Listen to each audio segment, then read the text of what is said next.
Hello, everybody. Welcome to Human Caring. My name is Shlomy, and today I have the pleasure to talk with two leading figures in the world of body therapy, Filip Rankenberg and Angela Jørgensen. Filip and Angela was the co-creator and is the co-creator and co-owners of the Danish ManuVision body therapy and education. I've learned a lot from the both of you, and I hope to continue learn.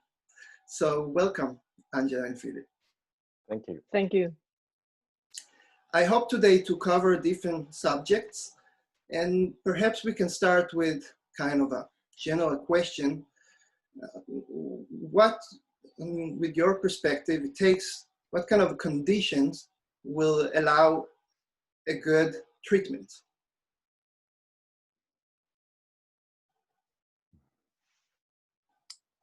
Well, do you want to start, Angela? No, just okay. That's fine. Well, I think one of the most basic conditions that need to be present is the condition of trust. Because without trust between the client and the therapist, nothing really can happen. So to me, that's actually one of the main jobs you have as a therapist, is to create that space of trust, or create a space where trust can build. Yeah, I think that's at least a good starting point. Mm-hmm. And I totally agree with you. And for me, to create a space where trust can occur, it depends, I think, as far as I know, on the grade or the level of safety, the level of how the client feels safe in the environment they are invited into. And another thing which I have discovered, at least in my work with veterans who suffers from PTSD, is that when I'm confronted or sitting with a person who has a deep level of shock or trauma, shock and trauma, they are in a condition where my nervous system automatically will react with cues of danger, because I see a person who feel naturally unsafe. When you are in shock or and trauma, you feel unsafe nearly everywhere. That is the condition of this situation, and you emanate something which makes other people feel unsafe, because you look like you are in a dangerous situation. And I saw with myself that if I'm not thinking and working with myself while I'm with this client, my nervous system will automatically react like I'm in an unsafe space. And I know if I react like this, that will make the client react. So it was very interesting how I had to break my natural defense system in a way when I'm sitting opposite to a person with shock and trauma, which involve contact with breathing, contact with voice modulation, relaxation in the face, a little smile on, and so on, in order to break all my natural impulses in that situation. So from what I hear from both of you, beside the fact that as a body therapist you have hands-on another body, actually the quality of the relationship and the atmosphere in the room are a necessary foundation which can actually affect biologically our entire organism. And you've been touching, Angela and Filip, both on this kind of safety and the nervous system. Maybe you can elaborate what's the role of the nervous system in people problems or difficulties when they come to you? You're naming about trauma and shock, but do you see it as general in people that the nervous system actually is playing a big role, and that you need to work directly with it? Please say the last thing again, Shlomy. That the nervous system is central to somebody challenges when they come to you. From what I understand, can you tell me something about it?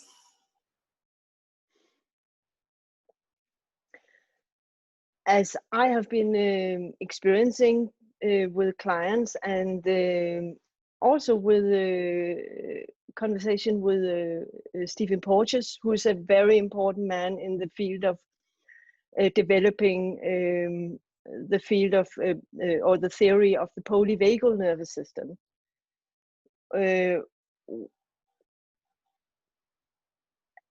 I have, as I understand it, when you are exposed to shock and are traumatized, your nervous system is sort of retuned. And it's actually not long time ago I realized that. It was a new word for me, that your nervous system actually, when you are exposed to a sudden occurrence, which gives you a shock, your nervous system actually retunes. That means what you previously has experienced is leveled out, and the new experience is sort of conquering the old experience.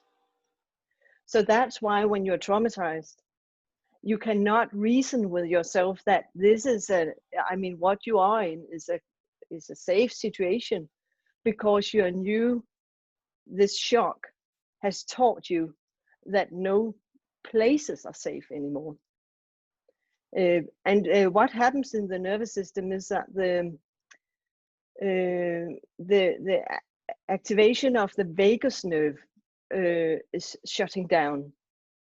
And the only thing we are capable of is to mobilize into fight, fear, or immobilization, which means freeze.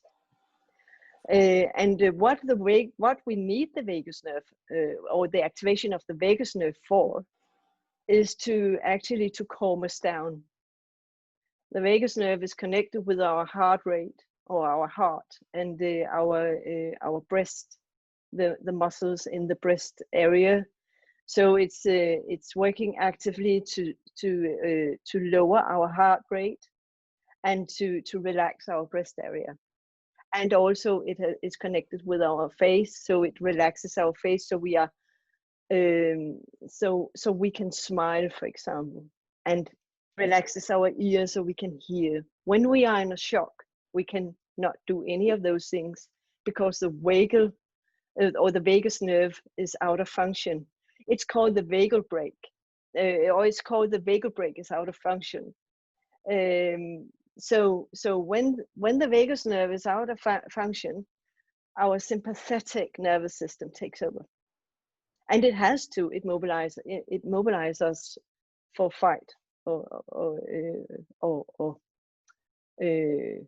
for fight, or you say for fight or fear. We are calling it. I don't know if that makes sense. Makes a lot of sense. What do you say, Filip? Yeah, well, I agree, and perhaps I could chip in with I think in broad terms, because Angela is addressing specific deep trauma through her work with the veterans, which isn't my areas of expertise, but I've worked a lot with people who have, you could say, more normal stress responses, which can be severe enough. But I would say, regardless, any client that comes into my practice, regardless of what problem they may come with, it can be a busted up knee, it can be a bad back that they've had for 20 years. It doesn't necessarily need to have anything to do with stress as such, but any problem is a stressor. It creates stress in the body, and it creates stress, I would say, especially for the human. And what I mean by that is that that a way of looking at a human is that we consist of different parts. So there's the very basic biological foundation, all our autonomic responses, and then there's, you know, what we call the human, the mind, my perception of myself, my cognition, and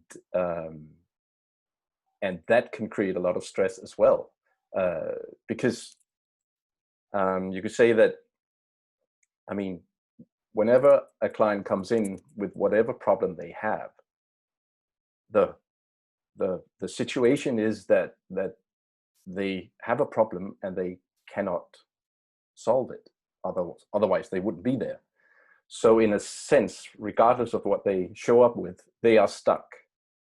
And often they've been stuck for quite some time. And this stuckness is something that really activates our problem-solving part of the mind. So people tend to worry, of course, very naturally, and worry a lot. And the longer the problem persists, the more they tend to worry about it. And this in itself creates an additional, you could say, layer of stress. So often I find that working with clients, regardless of whatever problem they come with, we sort of have to first get past their, you could almost call it self-induced stress state. All the worry they have, and a lot of our therapy, I find, basically really is about changing or trying to help people to change their perception of their situation. And we do that by working directly with the body. Of course, we converse with people as well. But by working directly with body, by trying to ease pain, loosen up, tighten muscles, or just generally help a body to be at more at ease with itself, then suddenly people are basically in a new situation. If they come in with a knee with a lot of pain and they go out with a knee with less pain, then suddenly their perspective on the situation changes. Before they were worried with, can this ever, be fixed? Am I going to have to live with this bad knee, with this pain for the rest of my life? And suddenly they experience, oh, it can become better. It might not be totally fine, but it has become a bit better. And that changes their perception of the world, of their possibilities. And you could say, with an old-fashioned word, it introduces hope into the equation. And it's a cliche, but it's nonetheless true. And it's so important, because if you are hopeful, then that in turn creates a relaxing response. It activates the vagal nerve and so on and so forth. And then suddenly everything starts to work better. I think it's... Yeah, sorry. Continue. No, I could go on for hours. So please, I'll stop here and let you... No, because both of you brought a very important material, because there is what we know, that there is the big trauma and there is the small trauma. But basically, in a way, the nervous system is part of our brain. And since our childhood, we kind of developing our story and collecting material of how we see ourselves, how we see the world, and that depend on how the world saw us as children. And if we were being met, if we were being able to deal with the challenges that the world gave us, and we learned that it's temporary, it will go away. And already there, for most of us, I mean, even though that we have loving parents, not always we we got the attention that was necessary for us maybe to continue and saying, that's okay, the world is dangerous, I'm getting up there in the activity, and then I can regulate. So there is some kind of distinguishing in the trauma world of the big trauma, an event, the car accident, the war, and then there is this kind of more subtle but very spread out in the majority of, they call it emotional trauma, that we kind of layer of the layer build our way of relating to the world. And I think that what you both telling is that there is a possibility through this relationship that creates safety, actually to become aware of this story, and somehow by coming down to the body and creating some more space, there is a certain regulation. There is a certain opportunity to let go of this regular narrative and to see oneself from a different place. And this opening is so valuable in all the parts, as you talked about our humanity, about my biological, emotional, and cognitive way of seeing myself and my possibilities. So I think what you talked about, this relationship, actually, the safety, is such a key thing that we slowly see more and more how much biologically it means to our brain and the nervous system that's part of the brain in order to move around a little bit more free from the story in the world. What would you say about that? I mean, we are really, it's really interesting. And what I've been wondering about is, or I've been thinking about for some time now, is if who I am, who I think I am maybe, or who I perceive I am, is actually coming down to how I have been experiencing my life. And how I have been experiencing my life, and is how I conceive what you're talking about, Shlomy, is due to what I've been experiencing from I was born, and my road in my life, or my way through my life, has been sort of oriented. That's how our nervous system is, at least is functioning, has been oriented towards safety.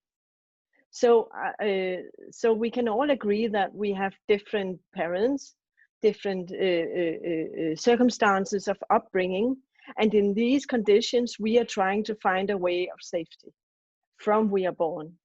And that road to safety, or navigation through our life in accordance to where we feel safe, is actually forming our nervous system, how our nervous system analyzes fear, analyzes danger and safety.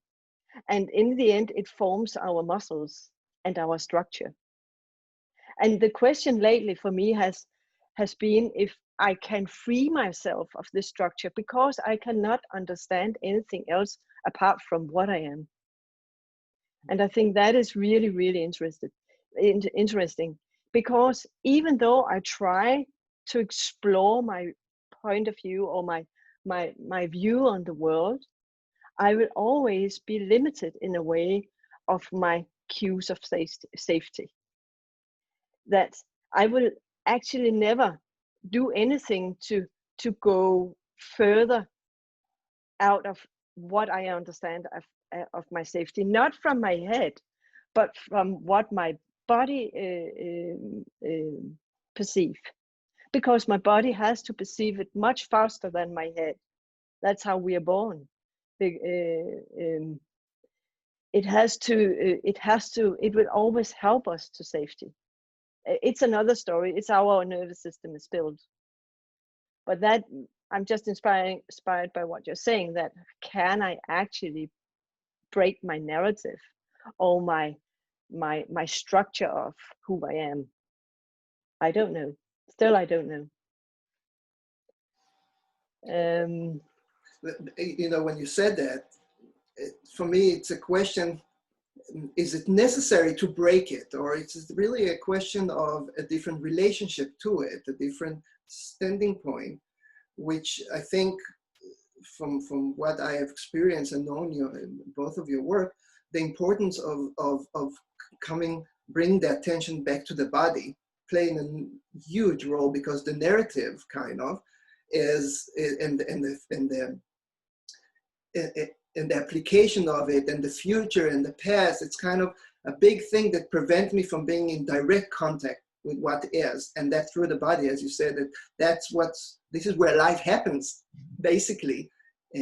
So how do you help people to come back to the body first when it's so unfamiliar to us, because we're kind of conditioned to just be up in the head and solve the problems. And number two, it might be a very unpleasant experience because we kind of run away from being in the body, or we kind of don't have a lot of capacity. What is your experience with that? But that is what I actually mean. Then when we are being aware of, when we are coming back to our body, we sort of we are realizing in what state we are in. And for nearly all of us, it can feel dangerous. So I will nearly automatically try to, with my head, to perceive what is going on, and to bring sense to what I'm feeling in my body. And it's coming back to what Filip actually says, that I'm all the time trying to bring a narrative which can explain who I am, in the sense of how I feel right now, or how I feel about the world. If I feel pain, I will try to make sense of that. If I feel sad or angry, I will try to make sense of that. And I will create in my head a narrative about it. But in order to see that, we have to understand how we are perceiving our surroundings. And from very early on, from the beginning of the mammals, we are our nervous system is built to help us to cooperate in a group, and to actually to seek safety in order to be in a group, to conserve this group, so we can bring up our children.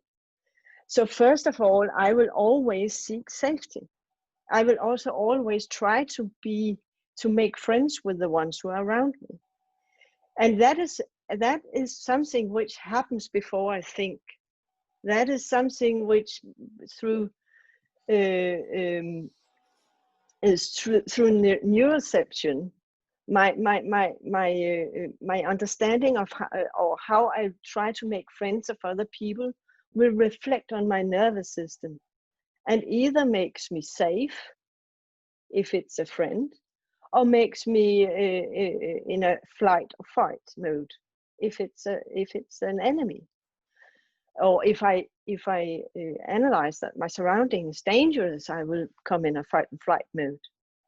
And that is, all this is happening. The mobilization of my body is happening before I even sense a feeling, and before I even think. And that is how I'm walking around in the world, that my body is mobilizing all the time according to my surroundings.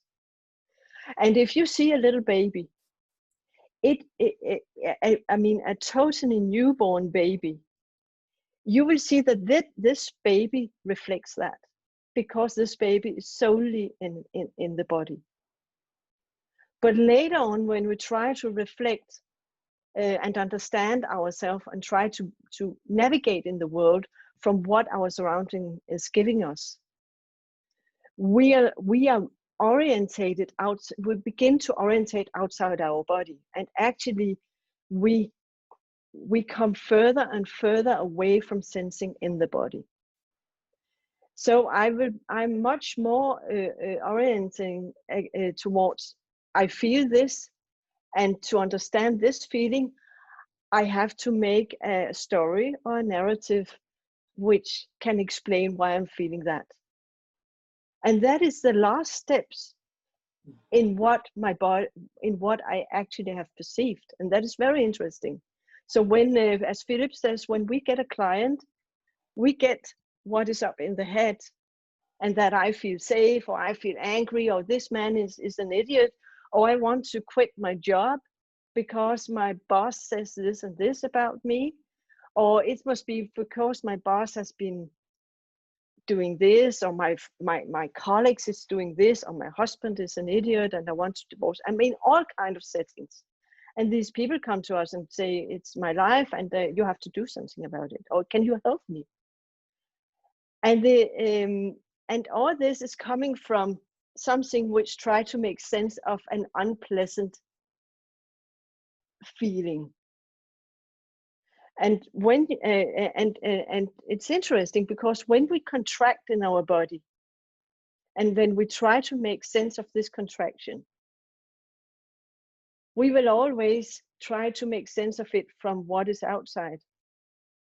We never try to make sense of it from what is inside of us, and try to feel it, and try to open it. I mean, unless we are working intensely in how to connect to ourselves. So our job actually is to bring the person back to himself. And that can be very that can be a dangerous experience in a way, because for the client, because it actually feels something it has never, the client feels something which he or she has never felt before. And first of all, and when I try to make sense of that, that is in a way to come back from this unpleasant feeling. And I have to say, this man is an idiot. So I'm able to be with all these unpleasant feelings. I don't know if that makes sense.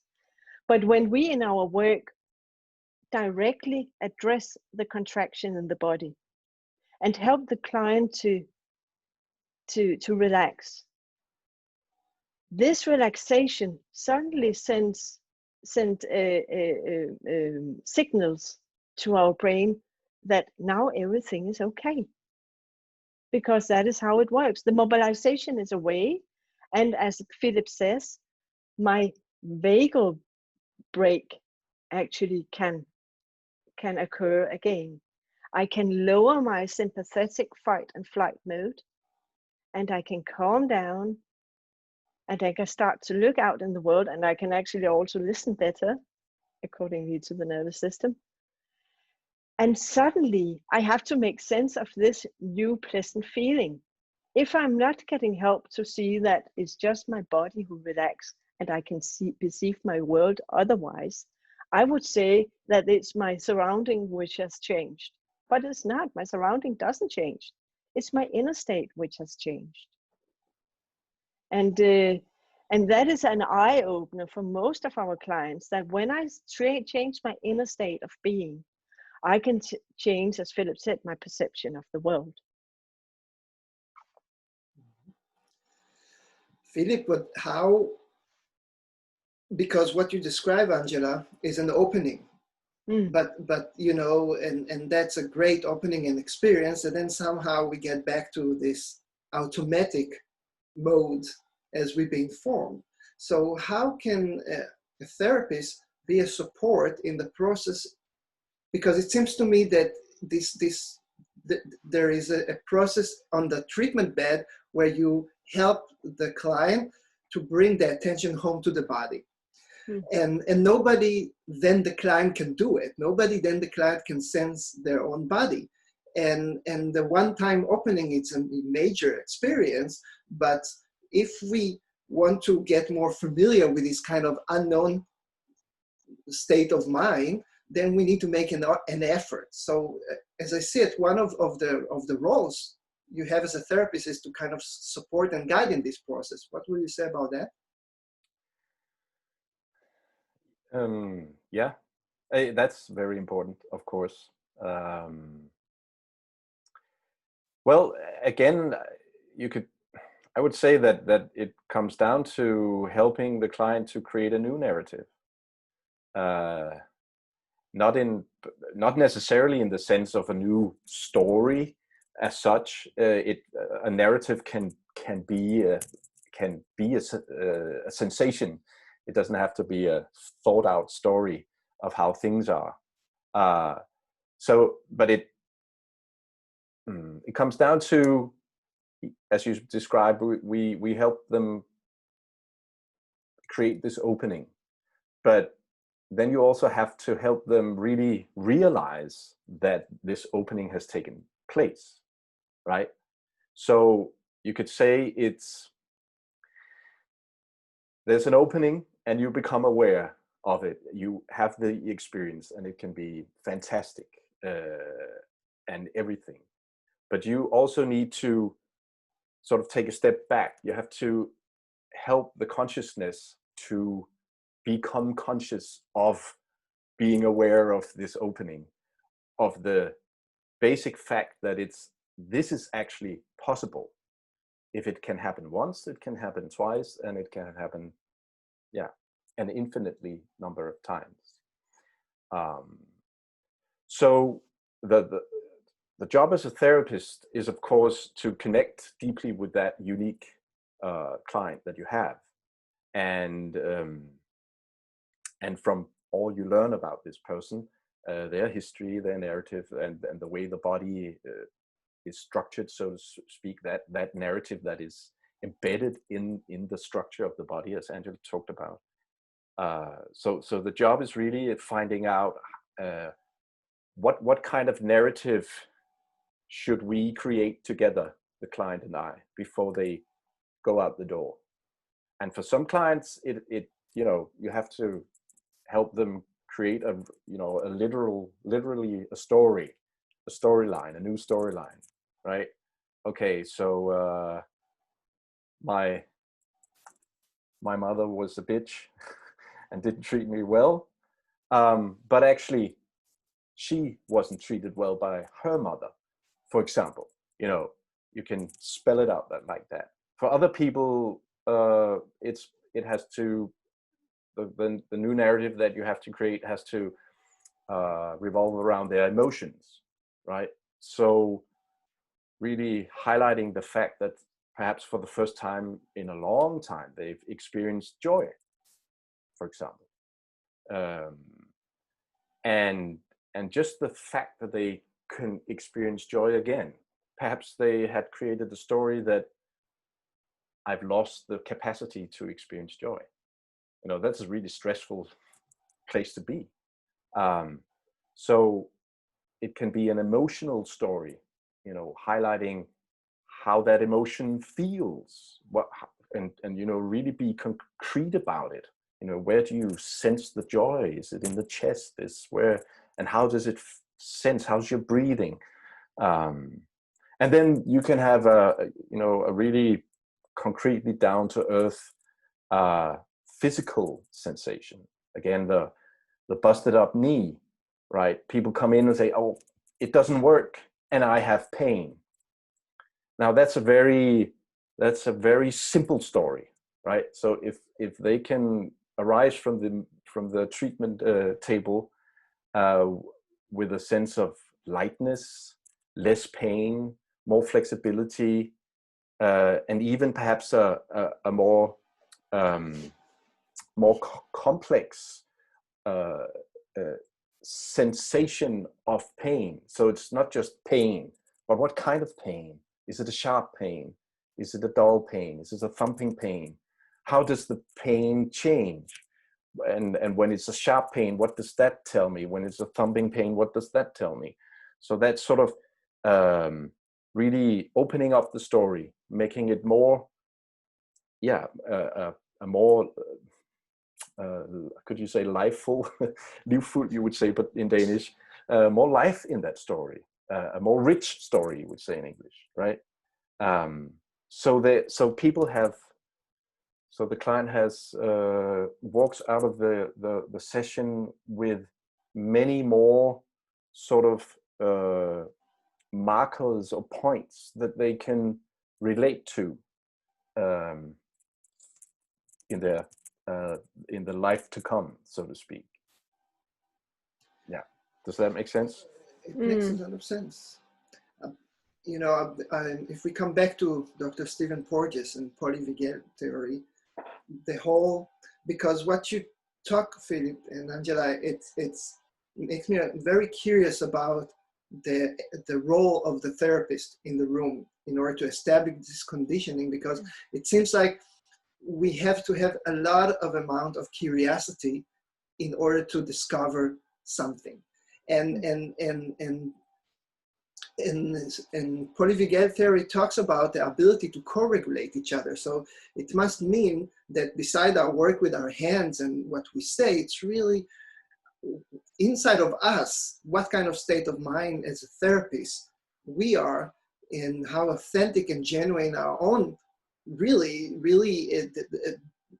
the drive to explore this moment. What does it take? Is there any other therapists that see it, or other people that work with people? What is your experience? What kind of work it requires from the therapist? From my experience, it continuously requires that I work with myself. I have to be able to connect with myself and to relax despite what I'm meeting, what my circumstances is. And first of all, because who we met in the therapy room is very, I mean, it's lots of different kind of people. So we have to be prepared for that. But what I would like to say and add up with Filip and what you also say, Shlomy, I will come to that, is that one of the narrative which I feel is important to break is that it's the other's fault that I am who I am. I have to understand that what I'm reacting to is not necessarily because this situation or this person is my enemy or is a bad person. It's because I have an automatically life experienced way of reacting towards my circumstances. And I have to be aware about that. And there I feel that as a therapist, my part in that is to help the client to connect with the parts in his or her body, which is reacting to the world, and which is very, very concrete in the body as a contraction, wherever it is. But essentially, it's often in the stomach or the neck, I mean, along the whole spine region, where our nervous system is working and sort of sends signals out in the whole of the body. But if I can very calmly, very relaxed, with a very conscious hand, so to say, connect with these parts in my client, connect directly to the body, and connect with the contractions, I might be able to make the client connect with the same contractions. We sort of make a meeting space in the body. And it's, of course, it's my role is to guide the client toward this space, which I have said before, initially it feels dangerous because this space is connected with fear or anger or sadness, normally very negative emotions when it's contracted. So the first thing the client wants to is to get away from this place. I don't want to feel that. So the first thing I have to help is helping the client to feel that in himself, in him or her body. And that can be very, really releasing, and it can feel like a relief.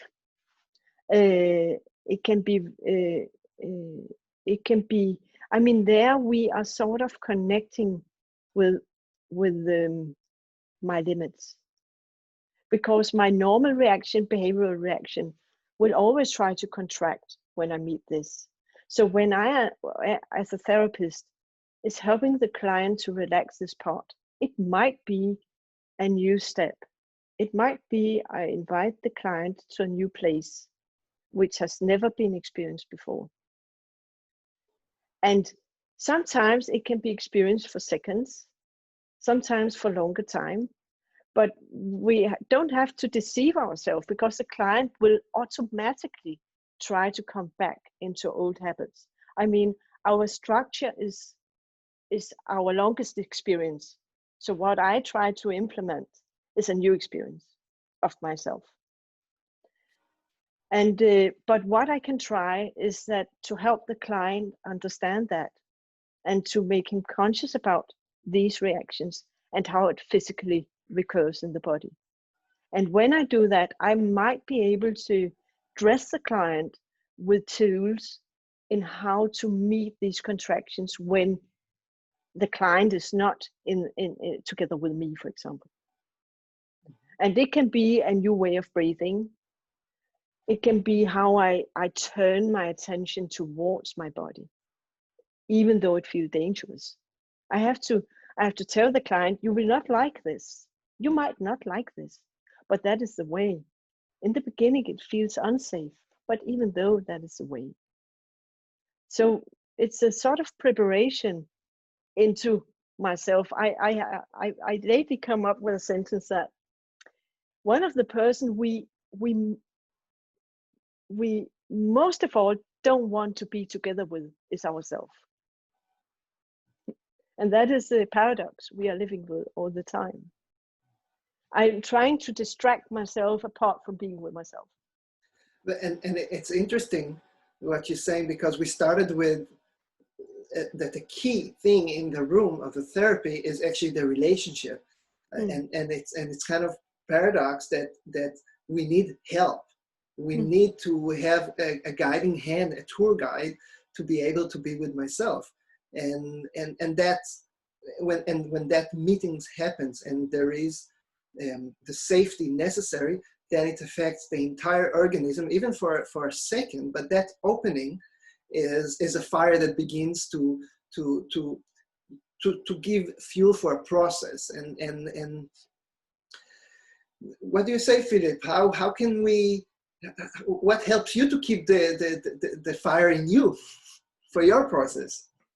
We all need that, I think. Yeah. Well, I would say, as Angela says, the person we most don't want to be with is ourselves, and that goes for the therapist as well, right? So I would say, for me, you talked about curiosity before, and that's a very important element. I'm by nature a very, very curious person, but I would say curiosity is not enough. I had this small equation which says that you have to meld curiosity with we have a word in Danish called ume, at gør sig ume, and I'm not sure about the English translation, but it means to be thorough, right? So yeah, the curiosity is something that's an impulse. That's something that just comes to you, and you can be more or less experienced in perceiving your curious impulses and taking them in, but you have to be thorough in working through with that. So you have to meld curiosity with thoroughness, and then you get interest, right? So to be a good therapist, and you say, right, make effort. You say make effort? You can make an effort, yeah. But the important thing, of course, is that it shouldn't be a contracted effort, right? So it's words are really treacherous here, because what are we talking about? So it's about really being aware of your curiosity and where can that lead to. So in a sense, you have to sort of bring your impulsive curiosity to a more conscious state.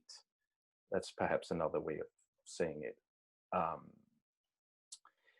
And for me, I have this other saying when I teach our students, you know, don't listen to the client, listen from yourself. And it goes to a lot of what Angela talked about, right? That as a therapist, I have to devote a big portion of my awareness, of my consciousness during the session, actually to myself, to my own reactions, to my own tendency to contract. And like we can, just like we help people through working with the body, as a therapist, you can work with your own body. You asked before, Shlomy, if there were, you know, other kinds of therapies, and for example, Alexander technique, they have a lot of very, very interesting work in really perceiving the space around you and being aware of how much space there is, because when you contract in the body, it's your attention, your awareness collapses. And that we see that a lot in our students, especially in the beginning, working with clients. It becomes a very narrow sort of channel between the client and the therapist, and the therapist can almost get lost in the client. They can lose themselves. And so just trying to be really physically aware that I am in my body and in a space, and there is space around me, that has a tremendous impact on my nervous system as a therapist, and in sense creates that whole process which Angela talked about before, that when my nervous system relaxes, the vagal break begins, and blah blah blah, and then my whole perception of the world changes. And it's exactly the same principles at work for me as a therapist when I'm standing there. So I have to know this, and I have to know myself, at least to a certain degree, on what are my tendencies, where does my fight and flight response tend to get provoked most easily. I have to know that, and I have to train myself in addressing that. And as I do that during the session, as Angela said, or I think you said, Shlomy, before, that, you know, we regulate each other, which is a part of the polyvagal theory, right? So then that also plays into the session. Just me as a therapist trying to regulate myself has a positive regulatory aspect for the client, even before I touch them. I think that for me, this is really one of the most precious things Polyvagal theory help us to see more clearly. You know, there have been a way for a long time of body-mind interventions and kind of trying to bring the East wisdom about being in the present and attention to the West. And in the West, in the established healthcare system, we talk a lot about the biological, psychological, social context. And actually the Polyvagal help us to see that in reality, we are not separate from our surrounding. So the more we kind of what you're talking about, and I think your work with the body is kind of to begin to expand ourselves, to when we let go of our story, which really concentrate on me, is actually when a little bit going down, and it depends how safe I feel to that it can leave me in a way. And then I begin to really see that there is a one movement with my surrounding, and I begin to understand how this movement from outside connected to my inside and the way around. So the more we kind of learn to expand ourselves and kind of really, we can sit in our body when we're unsafe. There is, like we talked about, the contraction from the breath to the face to the tension. And when this can be allowed to open and to be aware of what's going on, then a certain possibility of understanding the situation and it is happening. And this is kind of how we can help each other. We're sharing a common space, and we can become more and more aware of it. And the healing is there. Nothing I can do. It's kind of just letting go of something that's preventing me from seeing and contact to it. Wouldn't you see that Polyvagal is really a huge help to body-mind understanding? Yes. Definitely. Yeah. Definitely. I think the biggest thing for me is that we, as you also say, Shlomy, is that we interact. We are moving with the surroundings, and how much we are depending on how I perceive and how I move into my surroundings is really, really profound. Well, there's so many topics around this this specific area, how we interact with each other, that we can, I mean, we can have a whole new session just about that. I hope we will. Yeah. It's a beginning, because like I said, it's such a huge subject and you can go about in different direction in it. Yeah. I don't know. We can make a series. I hope so. I hope that that's a beginning of something. I think we kind of start to present a different subject in a way that hopefully will give appetite for people to learn more about it, and to learn more about your work in ManuVision.